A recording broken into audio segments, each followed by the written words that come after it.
2022년이 가고 2023년이 시작되어진 이 시점에서 실제로 우리의 삶에 커다란 변화가 있거나 어떤 특별함이 있는 것은 아닙니다. 그럼에도 불구하고 연말이 되거나 연초가 되면 많은 이들이 이제 지나간 2023년을 좀 아쉬워하고, 또 그 아쉬움 속에서는 어떻게 본다면 후회도 담겨져 있는 모습들을 봅니다. 그리고 그러면서 동시에 이제 2023년, 그러니까 새로운 새해가 시작되어지면 다가올 어떤 이런 새로움에 대한 소망을 갖게 되죠. 그래서 어떻게 본다면 연말과 연초 요 시기에는 후회와 또한 소망이 함께 이제 공존하는 시기가 되기도 합니다. 다만 이제 신자와 불신자의 차이가 있다면, 내가 예수 그리스도를 날 구주로 믿고 영접한 하나님의 자녀이다라고 고백하는 그 믿음의 사람들, 성도와 또한 세상 가운데 있는 불신자의 차이가 있다면 무엇이냐면, 신자는 그 후회 속에서도, 지나온 시간들의 그 후회 속에서 무엇을 고백하냐면 감사를 고백할 수 있죠. 또 실제로 감사를 고백하기도 합니다.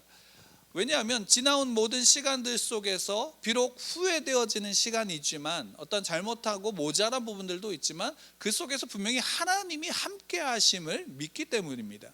그래서 그 하나님의 함께 하심 속에서 내가 이 자리에 있다라는 사실을 알기 때문에 후회 속에서도 감사할 수 있습니다. 또한 새로운 날들의, 새로운 시간들에 대한 소망이 있으면 그 소망이 내게 어떤 것들을 가지고 또 이제 어떤 것을 갖게 될 거야, 무엇을 이룰 거야다라는 그런 소망이 아니라, 하나님이 나의 아버지이신 것, 하나님이 나와 함께 하신 것 때문에 성도들은 소망을 갖게 되죠. 그러니까 이 소망은 미래의 어떤 것들에 대한 소망이 아니라 지금 현재적인 소망이 성도에게 있어서의 소망이다라는 것입니다.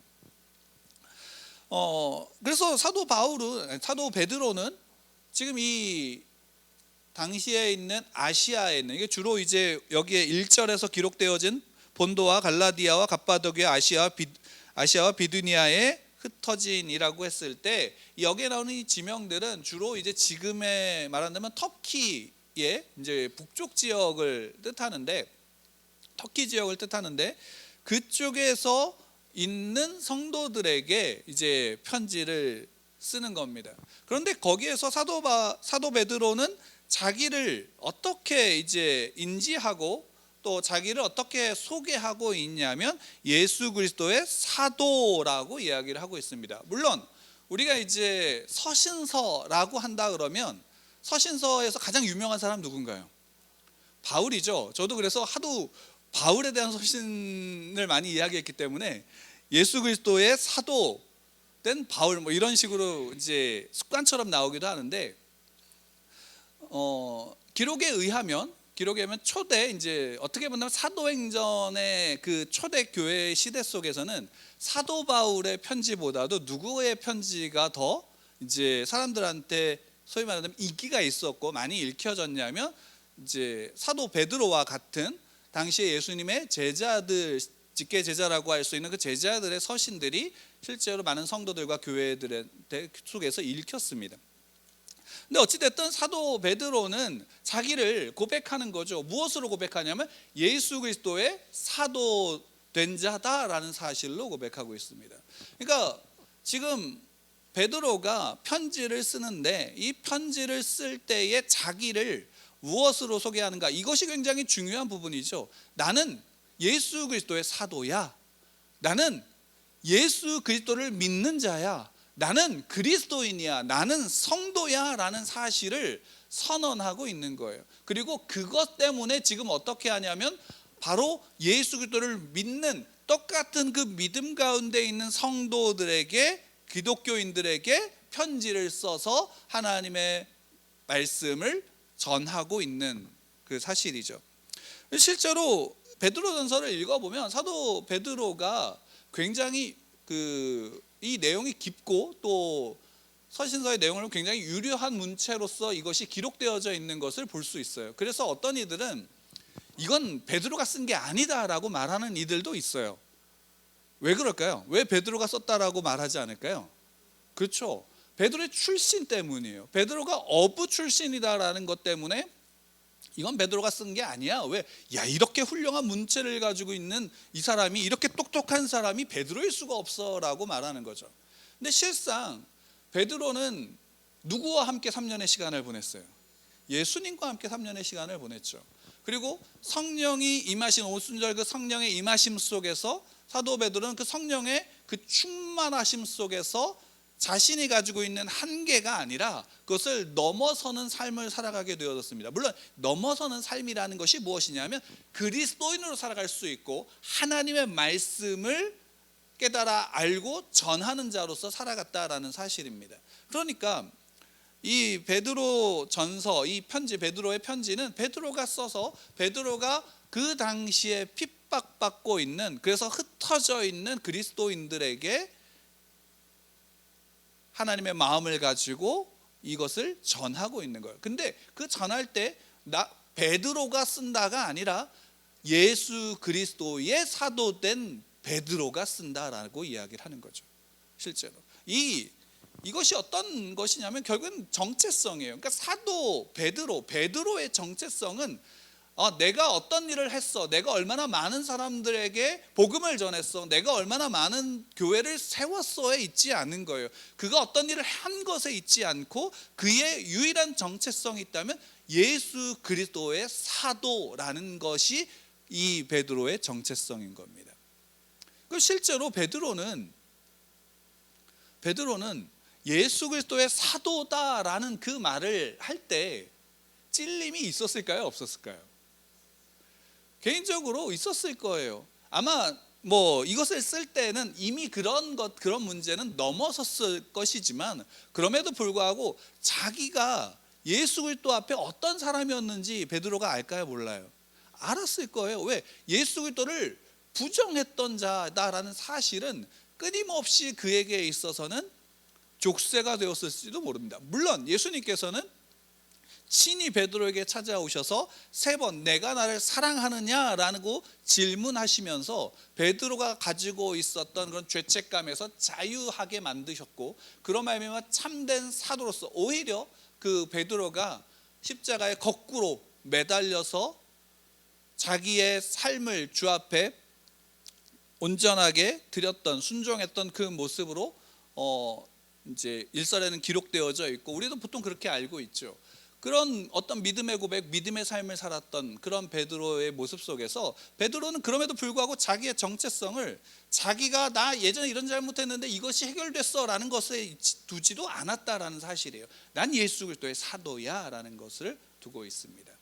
이게 왜 중요하냐면 그 다음에 2절에서 이야기하는 그 당시에 그 아시아에 흩어져 있는 성도, 그러니까 지금의 터키 지역에 흩어져 있던 그 성도들을 어떻게 지칭하냐면 1절 끝에 흩어진 나그네다라고 이야기를 하고 있어요. 그리스도인들에게 있어서 나그네다라고, 너희들 나그네야라고 말하고 있는 겁니다. 그러니까 사도 베드로는 내가 그리스도의 사도야, 예수 그리스도의 사도야 라고 하지만 실제로 여기서 나그네라는 표현을 뒀다라는 것은, 나그네라 말하는 것은 결국에는 어떤 의미를 두냐면 나그네는 이 땅에 소위 말한다면 자기의 근거지가, 자기의 집이 이 땅에 있다 없다? 자기의 집은 이 땅에 없다. 너희들은 나그네야. 왜? 너희들이 이미 너희들이 있던 곳에서 흩어져 있고 흩어져서 각자의 지역에 살지만 그러나 너희들은 그곳에, 그 집이 그곳에 있는 거기가 너희 집이 아니야 라는 것을 말하면서 너희들은 나그네다 라고 말하고 있는 거예요.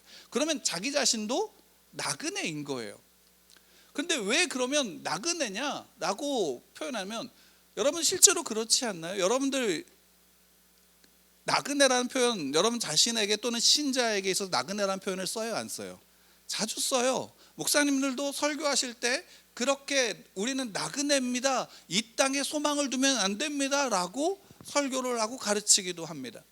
근데 왜냐하면 나그네라는 이 단어 속에서 이 나그네의 정체성은 뭐였냐면, 여기에 나의 정체성이 이 땅에 있지 않다는 거예요. 나의 근거가 여기에 있지 않다라는 거예요. 나의 본향이 여기가 아니다라는 사실이 이 나그네의 단어에, 나그네라는 이 말 속에 담겨져 있는 거예요. 결국 나그네가 이 땅에서 자기가 집에서 떠나온 어떤 곳에 가 있든지 나그네가 소망을 가지는 이유가 뭘까요? 내가 그 지역에서 고생하고 있다라는 것 때문에 소망을 갖거나 소망을 부정하거나 또는 절망할까요? 아니면 내가 떠나온 본향이 어떤 곳인지에 대한 분명한 정체성과 가치와 근원이 있다면 나그네는 이 땅에서 어디에 있든지 소망을 가질까요? 안 가질까요? 소망을 갖는 거예요. 소망을 갖는 거예요. 그 사도 베드로가 나는 예수 그리스도의 사도야 라고 고백한 그 고백 속에서는 바로 이것이 담겨져 있는 거예요. 나는 나그네야. 나의 근원은 예수 그리스도야 라고 고백함으로 말미암아 이 땅에서 나의 소망이 있지 않다라고 말하는 거예요. 왜? 흩어진 이 나그네들, 이 베드로전서는 그 성도, 그때 당시에 교회의 성도들에게 편지를 쓰면서 그 성도들이 어떤 상황 가운데 있냐면 핍박과 환난 속에, 고난 속에 있기 때문에 그 안에서 흩어진 성도들을 위로하기 위해서 쓰여진 편지예요. 그래서 4장 12절에 보면, 여기 뒤에 이제 4장 12절에서 보면, 사랑하는 자들아 너희를 연단하려고 오는 불시험을 이상한 일 당하는 것 같이 이상히 여기지 말고 라고 얘기하죠. 그러니까 지금 처한 나그네의 상황 속에서 불시험이 오고 있는데 결국에는 이 불로 된 이 시험은 뭘 하는 것이냐면 너를 연단시키는 것이야 라고 고백하는 거예요. 실제로 이 베드로전서에서는 고난이라는 단어가 15번 나오는데 그 고난, 그 모든 것들을 통해서 뭘 이야기하냐면 결국 누가 단련되어지냐면 너가 단련되어지고 있고, 너가 오히려 본향을 떠난 너가 단련되어짐으로 말미암아 본향에 돌아갔을 때 그곳에서는 뭐가 되는 거예요? 온전한 그 소망인 그곳을, 온전한 하나님의 나라를 하나님 아버지의 집에서 누릴 수 있다라는 사실을 이야기하고 있는 거죠. 그리고 그것이 이때 당시에 고난 가운데 있었던 성도들에게 있어서는 굉장한 위로가 되는 거예요. 우리가 잘 알다시피 초대교회 때, 초대교회의 그 그리스도인들을 향한 핍박이 얼마나 거셌는지는 우리가 잘 알 수 있어요. 단지 로마의 황제의 핍박과 로마의 핍박을 뿐만이 아니라 같은 유대인, 어떻게 본다면 하나님을 믿는다라고 하는 이들의 핍박이 어떻게 본다면 더 거셌고, 그들의 그 핍박 속에서 굉장한 고난을 받고 있고 고통을 받고 있었던 상황이었어요. 그런 그들에게 오히려 베드로는 이야기하는 거예요. 뭘 이야기하면 너희는 예수 그리스도의 사람이다라는 것. 그래서 너희들 이 땅에 소망이 있는 자가 아니라 너희들 본향에 소망이 있는 자들이다. 그래서 너희들은 나그네다라고 지금 이야기를 하고 있는 거죠. 그러면서 2절에 우리 2절 말씀을 우리 다시 한번 좀 읽어보면 2절에 그러면 이 나그네된 성도 그리스도인들이 어떤 존재인지를 2절에서 우리에게 잘 가르쳐주고 있습니다. 함께 읽겠습니다. 2절 말씀 시작. 곧 하나님 아버지의 미리 아심을 따라 성령이 거룩하게 하심으로 순종함과 예수 그리스도의 핏부림을 얻기 위하여 택하심을 받은 자들에게 편지하노니 은혜와 평강이 너희에게 더욱 많을지어다. 은혜와 평강이 너희에게 더욱 많을지어다. 근데 그 앞에서 신자, 성도에 대한 부분을 분명하게 이야기를 하고 있죠. 성도는 누구입니까? 성도. 사도 베드로가 앞에서 이야기한 것은 나는 예수 그리스도의 사도야, 예수 그리스도의 사도야 라는 것으로 자기의 정체성을 이야기했다면, 신자, 성도에게 있어서 베드로와 같은 그 신앙, 예수 그리스도를 믿는 자들이 뭐가 되냐면 신자가 되는 거죠. 예수 그리스도를 믿는 자들. 근데 그 예수 그리스도를 믿는 자들이 누구냐라고 할 때 먼저는 이렇게 이야기합니다. 하나님 아버지의 미리 아심을 따라 된 자들이다라는 거죠. 이걸 다르게 표현하면 어떻게 표현되었냐면 택하심을 받은 자들, 하나님이 택하심을 받은 자들입니다. 하나님이 아는 자들이다라는 겁니다. 그러니까 신자는 누구냐면 하나님이 아는 자들이고 하나님이 택하신 자들이고 하나님이 사랑하시는 자들이다라는 것을 이야기를 하는 거예요.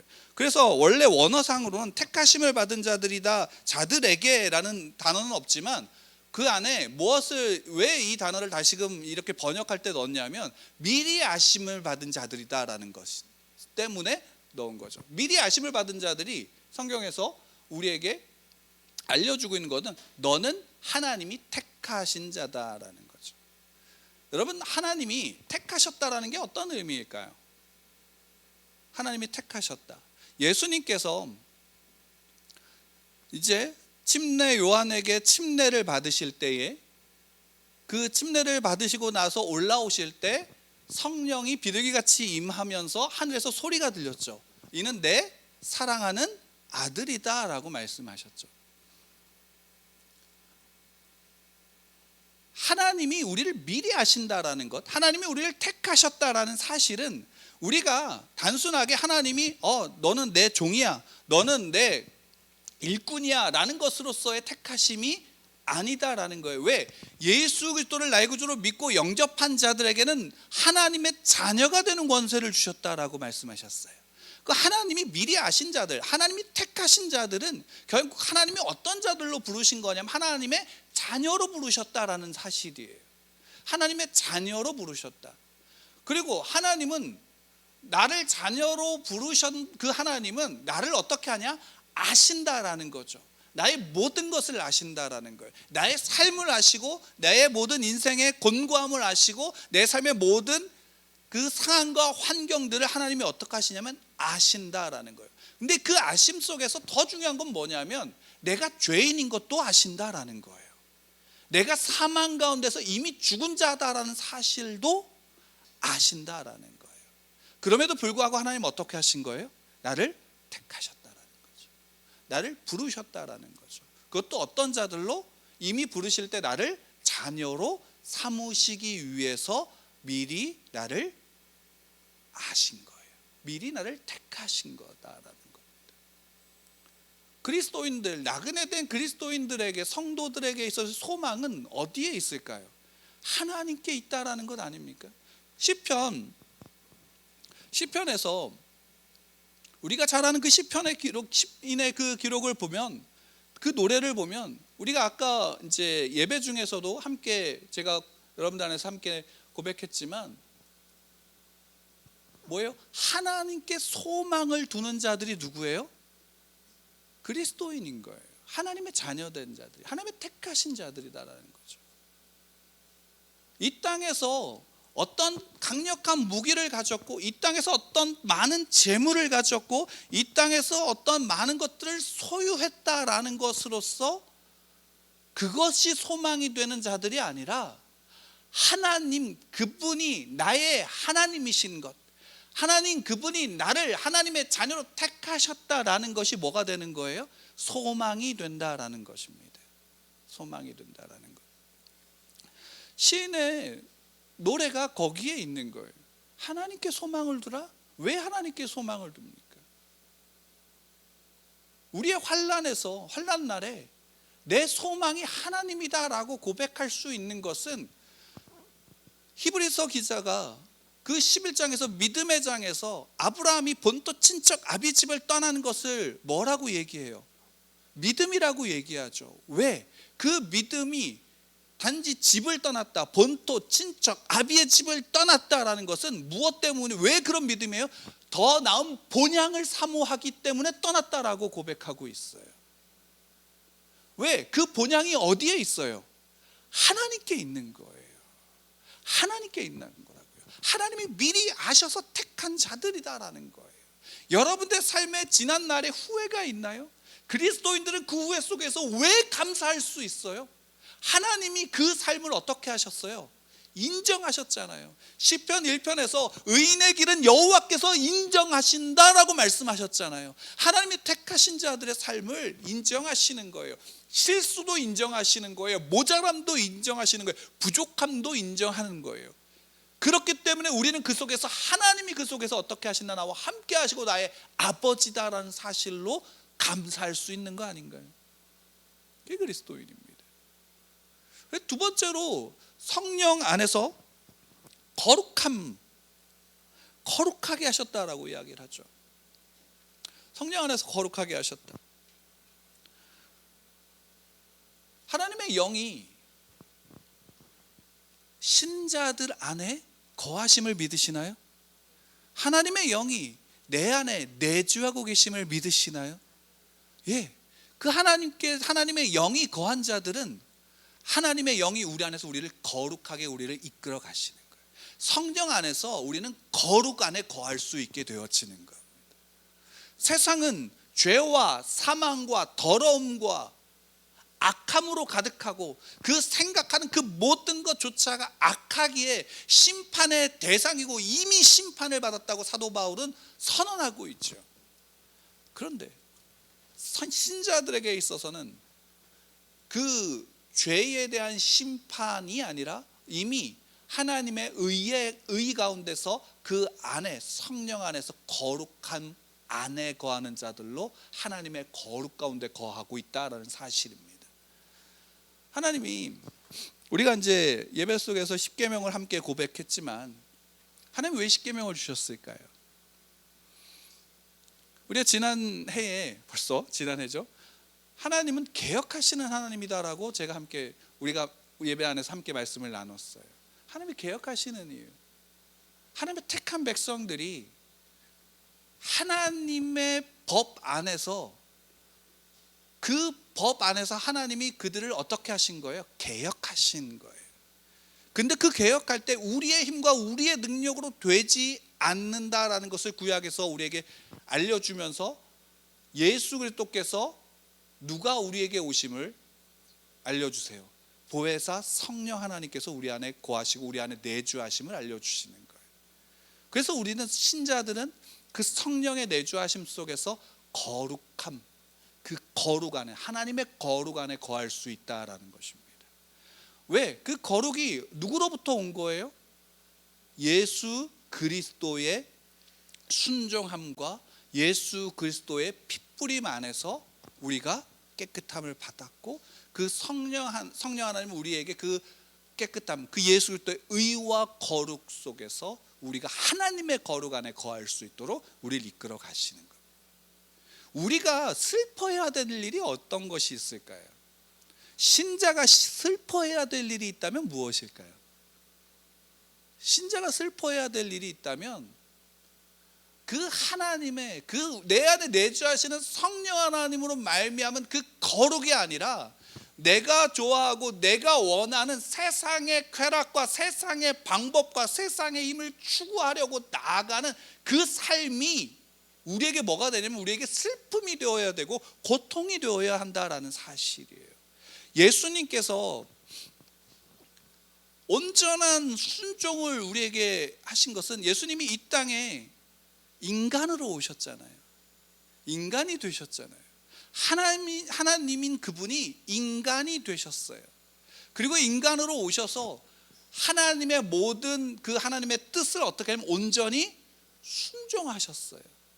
그것이 능동적이든 수동적이든 하나님이 온전히 순종하셨다고요. 하나님의 법을 온전히 지키셨다고요. 그 하나님의 법을 온전히 지키신 의가 누구에게 있는 거예요?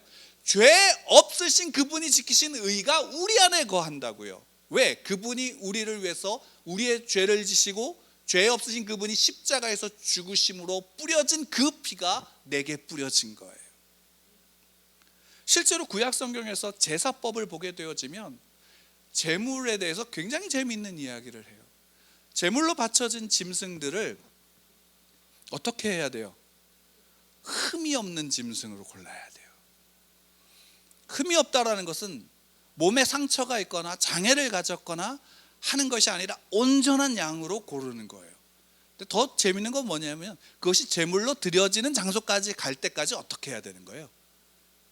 돌봐야 돼요. 가는 길에 상처가 나지 않도록 돌봐야 되는 거예요. 지켜야 되는 거예요. 여러분이 이것이 예수 그리스도께서 죄 없으신 세상 죄를 지고 가시는 어린 양이라고 이사야서에서 우리에게 알려주고 있는 이유는 죄 없으신 그분이 우리의 죄를 대신 지시기 때문이에요. 근데 그분은 흠이 있어요, 없어요? 흠도 없으신 거예요. 그분은 이 땅에 오셔서 온전한 하나님 앞에 순종하심으로 흠이 없는 분으로 십자가에서 죽으신 거예요. 나를 위한 제물이 된 거죠. 그리고 실제로 제사를 지낼 때 그 제물로 드려진 짐승의 피를 받아서 그것을 뿌리죠. 그 핏뿌림으로 말미암아 우리는 깨끗하게 되어지는 거예요. 그리고 예수 그리스도의 온전한 제사가 우리를 단번에 모든 죄에서 우리를 어떻게 하신 거예요? 구원하신 거예요. 그 죄에서 구원하신 겁니다. 그 하나님의 온전한 순종함, 그 하나님 예수 그리스도의 그 온전한 핏뿌림이 우리를 죄에서 구원하여 하나님의 자녀된 자로서 살아가게 하시죠. 예수님께서 제자들에게 또 한 말씀하시잖아요. 요한복음 15장에서 분명히 말씀하시죠. 내가 너희 안에, 너희가 내 안에 거함으로 너희들은 열매를 맺는다라고 말씀하십니다. 우리가 후회 속에서도 감사할 수 있는 이유는 우리의 삶에 하나님이, 우리의 삶 속에서 내 안에 하나님이 신자의 삶을, 그 택하신 자녀들의 삶을 인정하시기 때문이에요. 그리고 우리의 삶이 오늘 이 시간, 내가 살고 있는 이 시간에 내 삶이 소망으로 가득한 이유는 그 하나님의 영이, 그 하나님의 생명이 내 안에 예수 그리스도의 피로 말미암아 흐르고 있기 때문이에요. 우리의 소망은 먼 훗날의 어떤 것에 대한 이상이 아니에요. 지금 현재적인 소망이에요. 더 놀라운 건 뭔지 아세요? 그래서 우리는 이 땅이 내 집이 아니다라고 고백할 수 있는 겁니다. 왜? 내 본향, 더 나은 본향이 어디에 있어요? 하나님께 있잖아요. 근데 그 하나님은 우리를 그냥 내버려 두시지 않는 거예요. 왜? 지금 내 안에 나와 함께 하시고 나에게 모든 삶을 나와 함께 살아가고 계시니까. 예수님은 하나님의 보좌 우편에 앉으셔서 나를 위해서 중보하고 계시니까. 하나님의 영은 내 안에서 내가 거룩함 가운데 온전함으로 살아갈 수 있도록 나를 이끌어 가시니까. 우리 안에는 소망이 있는 겁니다. 여러분들의 펼쳐진 여러분들의 오늘의 삶에, 내일의 삶은 소망의 삶입니다. 여러분들 신자 안에 소망이 있는 겁니다. 그래서 사도 베드로가 그 흩어진 나그네들, 그래서 고난 가운데 있는 신자들에게 위로를 전하는 거예요. 그의 위로는 우리가 흔히 하는, 죄송합니다, 좀 속되게 표현해, 싸구려 위로가 아닌 거예요. 우리의 참된 위로가 어디에 있는지를 알려주는 거예요. 이 첫인사부터 시작하는 거예요. 2절 말씀을 다시 한번 좀 읽을까요? 같이 읽겠습니다. 시작. 성령이 거룩하게 하심으로, 죄송합니다. 2절 다시 처음부터 읽겠습니다. 시작. 곧 하나님 아버지의 미리하심을 따라 성령이 거룩하게 하심으로 순종함과 예수 그리스도의 핏뿌림을 얻기 위하여 택하심을 받은 자들에게 편지하노니 은혜와 평강이 너희에게 더욱 많을지어다. 그 은혜와 평강이 누구로부터입니까? 예수 그리스도입니다. 우리 성령 하나님이십니다. 우리 성부 하나님 아버지로부터입니다. 그래서 사도 베드로가 2절에서 우리가 믿는 그 하나님을 삼위의 하나님이심을 온전히 그 안에서, 그 역할 속에서 우리에게 알려주고 있는 거예요. 미리 하시고요, 우리를 거룩 안에 거하게 하시고 우리를 깨끗함으로 온전함 가운데 생명으로 거하게 하신 예수, 성자 예수 그리스도. 실제로 3절 이하에 보면 우리가 다음 주에 나누겠지만 산 소망이 될 수 있는 건 예수 그리스도가 부활하셨다라는 겁니다. 그래서 우리는 이 땅에서 오히려 우리가 어제도 함께 나누었지만 고린도후서 13장에서 보면, 우리 다시 한번 그 말씀을 좀 찾아볼까요? 고린도후서 13장 4절 5절 말씀 한 절만 읽겠습니다. 고린도후서 13장 5절 말씀입니다. 함께 읽겠습니다. 시작. 너희는 믿음 안에 있는가? 너희 자신을 시험하고 너희 자신을 확증하라. 예수 그리스도께서 너희 안에 계신 줄을 너희가 스스로 알지 못하느냐? 그렇지 않으면 너희는 버림받은 자니라. 믿음 안에서 내가 신자인가? 라는 사실, 우리가 나 자신을 시험해 봐야 합니다. 내가 살고 있는, 내가 지금 처한 이 상황에서 나는 내가 믿음이 있는지를 내 자신을 시험하여 봐야 합니다. 그리고 그 안에서 나 자신을 확증해야 합니다. 우리는 끊임없는 이 삶 속에 있습니다. 그리고 그 삶 속에서 하나님은 우리 가운데 믿음이 깊어지고 자라게 하시며 온전함 가운데 서게 하십니다. 신자의 믿음이 자라나지 않는 이유가 어디 있을까요? 우리는 스스로 시험해 보지 않습니다. 우리는 스스로 시험해 보지 않습니다.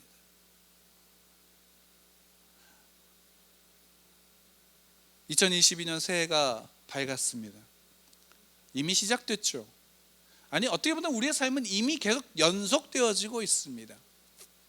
그럼에도 불구하고 우리는 새해가 바뀌면, 연이 바뀌면 새로운 마음을 갖게 되죠. 어쩌면 우리의 연약함이 이 연속 속에서 그래도 지난 시간을 끊어버릴 수 있는 시간을 원하는 어떤 우리의 마음이 어떻게 본다면 이 새로움을 더욱더 간절히 바라고 있을지 모릅니다. 근데 거기에 하나님은, 우리 주 예수 그리스도는, 성령 하나님은 말씀하고 계시죠. 내가 너희와 함께한다. 너희의 소망은 나이다 라는 사실입니다. 그럼 우리는 그 연속 속에서도, 그 환난의 연속 속에서도, 고난 속에서도 난 믿음을 지킴으로 나아갈 수 있게 되어집니다. 하나님이 여러분들과 함께 하십니다. 하나님이 여러분들을 사랑하십니다. 하나님이 여러분들 안에 거하고 계심을 믿으시길 바랍니다. 그래서 우리는 흔히 이렇게 얘기하죠. 세상이 하나님을 보여달라고 하면 여러분들의 얼굴을 들이미시기 바랍니다. 옆에 있는 분을 좀 보실까요? 나의 얼굴을 보면서 하나님을 봐라 라고 당당하게 이야기하시기 바랍니다. 하나님이 내 안에 거하십니다. 우리 주 예수 그리스도가 내 안에 거하시고요, 성령 하나님이 내 안에 거하십니다. 우리는 세상에 하나님의 대사이시고, 우리는 대사로서 하나님의 나라를 증언하는 자들입니다. 2023년 여러분들 어떤 삶을 사실지 이미 살고 계시지만 또 내가 어떻게 살아야 할지를 묵상하시고 한번 여러분들 삶 속에서 마음에 기록해 보시기 바랍니다. 하나님이 여러분들과 우리와 함께 하심을 믿으시고 그 하나님을 앞에 우리가 간구하는 자들, 그 하나님을 예배하는 자들, 그 하나님을 우리가 날마다 누리는 자들 되기를 축원합니다.